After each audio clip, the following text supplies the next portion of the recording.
Hello everyone, this is Neha and welcome to my channel teaching exams. Friends, आज के video में हम बात करेंगे सीटेट मैथ्स के टॉप 10 क्वेश्चंस की, जो कि होंगे प्राइमरी लेवल के। अगर आपने सीटेट प्रीवियस पेपर सॉल्व किए हैं तो आपको पता होगा इस सीटेट एग्जाम में मैथ्स का पैटर्न कैसा आता है। 15 क्वेश्चंस आपके कंटेंट के होते हैं और 15 आपके पेडागोजी के होते हैं। आज के वीडियो में आप देखेंगे उसी टाइप के क्वेश्चंस आपको देखने को मिलेंगे। तो चलिए स्टार्ट करते हैं आज के पहले क्वेश्चन से। पहला क्वेश्चन है, निम्न में से कौन सा सही नहीं है। तो देखिए, 1 सेंटीमीटर बराबर 0.001 मीटर के होता है या नहीं होता है। देखिए, हम जानते हैं 1 मीटर में कितने सेंटीमीटर होते हैं, 100 सेंटीमीटर होते हैं। ठीक है, अब इस 100 को हम 1 के नीचे ले आए तो कितना हो जाएगा, 1/100 मीटर बराबर कितना हो जाएगा, 1 सेंटीमीटर। इस 100 को हम इस 1 के नीचे ले आए हैं। ठीक है, अब इसी को अगर हम ऐसे लिखें, 1 सेंटीमीटर बराबर 1/100 मीटर, तो कुछ चेंज नहीं हुआ। ठीक है, अब यहाँ से 0 0 कैंसिल किया, ऊपर 1 0, उसके बाद दशमलव बढ़ाया। ठीक है, तो क्या आ जाता है, 1 सेंटीमीटर बराबर 0.01 मीटर के। ठीक है, और यहाँ पर क्या लिखा है, 0.001 मीटर, यानी कि 1 0 एक्स्ट्रा लगा है। तो इसमें से पूछा जा रहा कौन सा सही नहीं है, तो ऑप्शन 1 ही हमारा सही नहीं है। बाकी देख लेते हैं। 1 किलोमीटर में 1000 मीटर होते हैं, सही है। 1 रुपये में 100 पैसे होते हैं, सही है। 1 ग्राम में 0.001 किलोग्राम होते हैं, तो ये भी सही है। देखिए, पॉइंट अगर हटा देंगे, नीचे 1 लिखा, पॉइंट के बाद 3 संख्याएं हैं तो 3 0 लगाया, और इसी को जब हम 1 से गुणा यहाँ पर कर देंगे तो आ जाएगा 1000 ग्राम, और यहाँ पर तो 1 बचा तो 1 किलोग्राम। अब देखिए, 1 किलोग्राम में कितने ग्राम होते हैं, 1000 ग्राम। तो ऑप्शन 4 भी हमारा सही है। पूछा जा रहा है कौन सा सही नहीं है, तो ऑप्शन 1 सही नहीं है। अगला क्वेश्चन है, किसी संख्या को 76 से भाग देने पर शेष फल 29 बचता है, उसी संख्या को 24 से भाग दें तो शेष क्या बचेगा। इसको हम ट्रिक से सॉल्व करेंगे। कैसे, देखिए, इस संख्या से आपको कुछ मतलब नहीं है। ठीक है, ये जो बाद में शेष फल बचता है और उसी संख्या को 24 से भाग दें तो शेष क्या बचेगा, ये जो शेषफल बचता है इसी को हम 24 से भाग दे देंगे और जो शेषफल बचेगा वो हमारा आंसर होगा। देखिए, 24 को जब हम 29 से भाग करेंगे तो 24 से कम 24, 9 में से 4 गया, कितना बचा, 5। तो इस क्वेश्चन का आंसर हुआ 5। ऑप्शन नंबर 4 सही होगा। हमें इस 76 से कोई मतलब नहीं। आखिरी की जो 2 संख्याएं होती हैं, जैसे शेषफल 29 बचता है तो उसी संख्या को 24 से भाग दें तो शेष क्या बचेगा, तो 24 से हम 29 को भाग दे देंगे, जो बचेगा शेषफल वही हमारा आंसर होगा। अगला क्वेश्चन है, 3, 4, 5, 6 तथा 7 से बनी बड़ी से बड़ी संख्या में 5 के स्थानीय मान और वास्तविक मान में अंतर क्या होगा। तो देखिए, किसी भी संख्या को बड़ी से बड़ी बनाना है तो उसका सबसे बड़ा अंक पहले लिख लेते हैं, जैसे 7, उससे छोटा 6, उससे छोटा 5, उससे छोटा 4, फिर सबसे छोटा 3। ये हमारी इस दी हुई संख्या की बड़ी से बड़ी संख्या बन गई।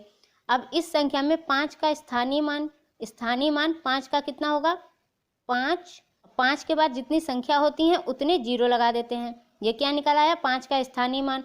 और वास्तविक मान में वास्तविक मान वही संख्या हो जाती है, जैसे 5 का वास्तविक मान पूछा है तो 5 का वास्तविक मान 5 ही होगा।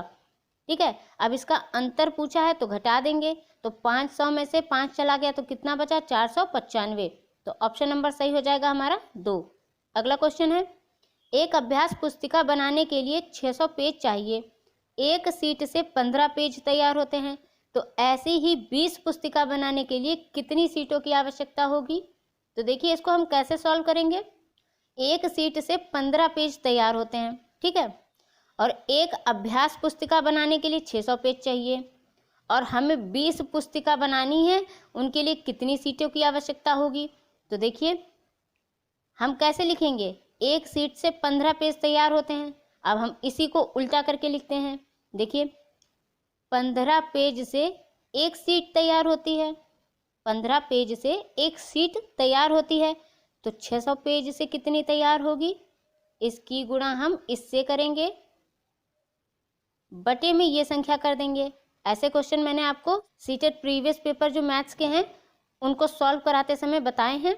इस संख्या को हम नीचे लिख देंगे, तो 15 एकम 15, 15 चक्कू 60, 0 40, यानी कि 15 पेज से हम एक शीट तैयार करेंगे तो 600 पेज से हम 40 शीट तैयार करेंगे। अब देखिए, एक अभ्यास पुस्तिका बनाने के लिए 600 पेज चाहिए, 600 पेज यानी कि 40 सीट चाहिए। ठीक है, एक अभ्यास पुस्तिका बनाने के लिए हमें 40 सीट चाहिए, तो 20 अभ्यास पुस्तिका बनाने के लिए हमें कितने सीटों की जरूरत होगी? तो 20 की गुणा इससे कर देंगे, 20 गुणा 40 बटे में ये 1 है तो 1 लिख देंगे।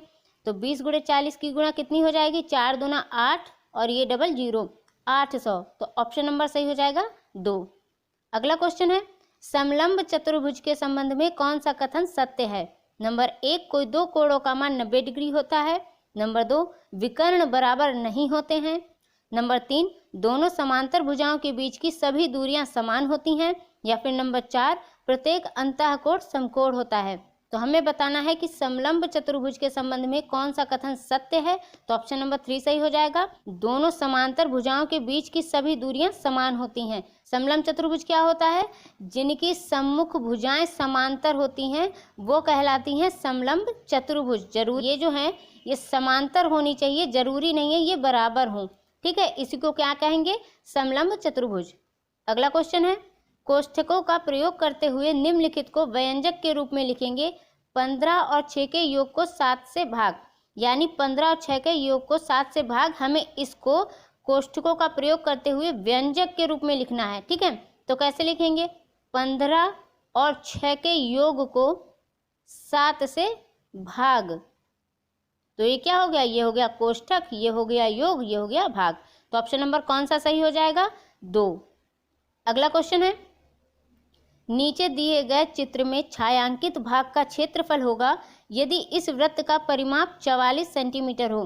तो देखिए हमें क्या दे रखा है? वृत्त का परिमाप। वृत्त का परिमाप कितना होता है? 2πr। वृत्त का परिमाप 44 सेंटीमीटर दे रखा है, ये किसके बराबर आ जाएगा? 2πr के। यहाँ से हम त्रिज्या निकाल लेंगे, पाई की वैल्यू रख लेंगे 44 बराबर 2 गुणे पाई की वैल्यू होगी 22/7 गुणे आर, हमें यानी त्रिज्या निकालनी है। ठीक है, तो देखिए 22 एकम 22, 22 दूना 44, 2 एकम 2, 2 एकम 2 कट गया, और ये जो 7 बचा इसकी गुणा इधर हो जाएगी। यहाँ तो कुछ भी नहीं बचा, 1 मानेंगे, तो आर त्रिज्या कितनी आ गई? 7 सेंटीमीटर। ठीक है, अब देखिए हमें क्या बताना है? छायांकित भाग का क्षेत्रफल। देखिए ये पूरा वृत्त है, इसका 1/4 भाग छायांकित है ना, तो हम 1/4 भाग का ही क्षेत्रफल निकालेंगे। तो कैसे निकालेंगे? वृत्त का क्षेत्रफल क्या होता है? πr²। और हमें कितना बताना है? छायांकित भाग का क्षेत्रफल। छायांकित भाग कितना है? 1/4, तो हम चौथाई निकालेंगे। ठीक है, ये क्या हुआ? ये हुआ छायांकित भाग का क्षेत्रफल। तो देखिए पाई की वैल्यू कितनी होगी? 22/7। त्रिज्या कितनी निकली थी? 7। r² है तो 7 को 2 बार लिखेंगे, बटे में 4, 7 एकम 7, 7 एकम 7 कट गया, 2 दूना 4, 2 एकम 2, 2 एकम 2 हो गया। ठीक है, अब देखिए 2 एकम 2, 2 पंचे 10, दशमलव 1 चला गया, 0 बढ़ाया, 2 पंचे 10, 5.5 की 7 से गुणा आप करेंगे, तो 5.5 की 7 से गुणा की, क्योंकि 2 बार 7 था, 1 7 कट गया, अब 1 7 बचा, उसकी हम 5.5 से गुणा करेंगे। 7 पचे 35, हासिल लगा 3, 7 पचे 35, 36, 37, 38 और एक ये दशमलव, 38.5 वर्ग सेंटीमीटर, क्योंकि क्षेत्रफल निकाला है। तो ऑप्शन नंबर सही हो जाएगा हमारा 3। अगला क्वेश्चन है, 20 मीटर लंबे बांस से बराबर के 4 टुकड़े किए गए हैं, तो उस बांस को कितनी बार काटना पड़ेगा? मान लीजिए ये कोई बांस है, इसकी लंबाई 20 मीटर है। ठीक है, अब पूछा जा रहा है कि हमें इसके 4 टुकड़े चाहिए। 4 टुकड़े पाने के लिए हम इस बांस को कितनी बार काटें? एक बार काटा तो 1 टुकड़ा मिला, दूसरी बार काटा तो ये दूसरा टुकड़ा मिला, तीसरी बार काटा तो ये तीसरा टुकड़ा मिला, और चौथी बार का टुकड़ा तो अपने आप ही अलग हो जाएगा, उसको काटने की ज़रूरत ही नहीं है। तो 20 मीटर लंबे बांस से बराबर के 4 टुकड़े किए गए हैं, तो उस बांस को 3 बार काटना पड़ेगा। तो ऑप्शन नंबर 3 सही हो जाएगा। अगला क्वेश्चन है, कक्षा 5 के गणित प्रश्न पत्र में कोई बच्चा उत्तीर्ण नहीं हुआ, यह सोचकर अध्यापक ने प्रत्येक छात्र के अंक 3 गुने कर दिए। जब सभी छात्रों का परीक्षाफल घोषित किया गया तो अनुज के अंक 3 गुने नहीं हुए। उसने देखा कि उसके अंक पूर्ववत थे, यानी पहले जितने थे उतने अभी भी हैं। तो अनुज ने गणित में कितने अंक प्राप्त किए? तो 0 प्राप्त किए। जब 3 गुना करने पर भी अंक बढ़े नहीं, पूर्ववत थे, यानी कि जितने पहले थे अभी भी उतने रह गए 3 गुने करने पर, तो कितने अंक मिले होंगे? 0। तो ऑप्शन नंबर 4 सही हो जाएगा। अगला क्वेश्चन है, नीरा प्राथमिक स्कूल में अध्यापिका है, वह कक्षा 4 में गणित पढ़ा रही है। उसने श्याम पट्ट पर इस प्रकार संख्याएं लिखी, 1 से 10 तक की संख्याएं लिखी हैं। नीरा ने एक छात्र से पूछा कि इन संख्याओं में कितनी सम संख्या है। छात्र ने उत्तर दिया कि सभी संख्या सम संख्या हैं। इससे ज्ञात होता है कि अध्यापिका के लिए आवश्यक है नंबर 1, इस प्रकार के अधिक से अधिक प्रश्न हल करवाएं। नंबर 2, छात्रों को बताएं कि सम संख्या ज्ञात करने के लिए 2 से भाग दें। नंबर 3, प्रत्येक संख्या पर गोला खींचकर सम, विषम तथा अभाज्य संख्याओं के बारे में समझाएं तथा छात्रों से बोर्ड पर इस प्रकार के प्रश्न करवाएं। या फिर नंबर 4, सम संख्या सदैव 3 से विभाज्य होती है, छात्रों को समझाएं। तो देखिए, नीरा ने एक छात्र से पूछा कि इन संख्याओं में कितनी सम संख्या हैं। छात्र ने उत्तर दिया कि सभी संख्या सम संख्या हैं। तो अध्यापिका के लिए क्या आवश्यक है? तो ऑप्शन नंबर 3 सही हो जाएगा।